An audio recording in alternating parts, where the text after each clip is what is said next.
Hello दोस्तों, क्या आपको पता है कि ट्रांसमिशन लाइन में न्यूट्रल का यूज़ नहीं होता है, जबकि जो डिस्ट्रीब्यूशन होता है, डिस्ट्रीब्यूशन में हम न्यूट्रल का यूज़ करते हैं।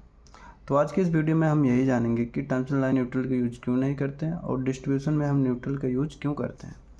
दोस्तों, सबसे पहली बात तो यह है कि जो इसका मेन मकसद होता है बैलेंस इसके और अनबैलेंस। जो ट्रांसमिशन लाइन में होता है एक टाइप के बैलेंस लोड की तरह, उसका ट्रांसमिशन लाइन की जो लोड होता है एक तरह की बैलेंस लोड होता है, जबकि डिस्ट्रीब्यूशन में अनबैलेंस लोड होता है।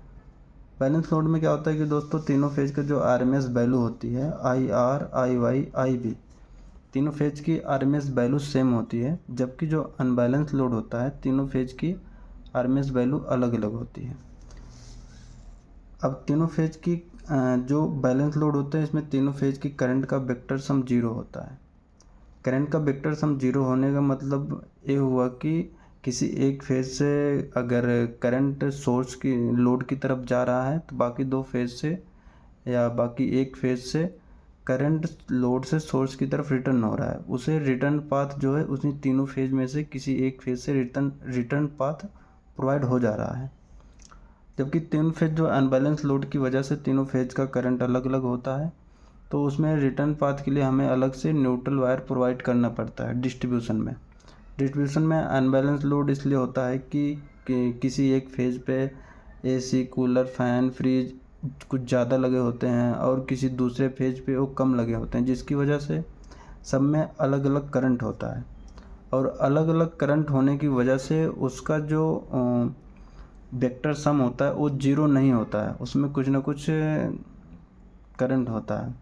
वेक्टर सम जीरो न होने की ना वजह से उसमें क्या करते हैं, हमको अलग से एक न्यूट्रल प्रोवाइड करना पड़ता है जो करंट जो लोड से सोर्स की तरफ रिटर्न पाथ प्रोवाइड करता है, जिससे हमारे इक्विपमेंट उचित रूप से चलते हैं। तो अनबैलेंस लोड में एग्जांपल हो गया डिस्ट्रीब्यूशन सप्लाई, और बैलेंस लोड की एग्जांपल जो है हमारा जैसे थ्री फेज मोटर्स हो गया, ट्रांसफार्मर हो गया, थ्री फेज मोटर्स हो गए, ट्रांसफार्मर हो गए, ट्रांसमिशन लाइन हो गई। तो इन सब में एक बैलेंस लोड का होता है, तीनों फेज में सेम आरएमएस वैल्यू का करंट, तीनों फेज में जो करंट फ्लो होता है same RMS value current flow होता है। तो दोस्तों इसलिए जो थ्री फेज में जब ट्रांसमिशन लाइन, ट्रांसफार्मर, इसमें हम न्यूट्रल का यूज़ नहीं करते हैं।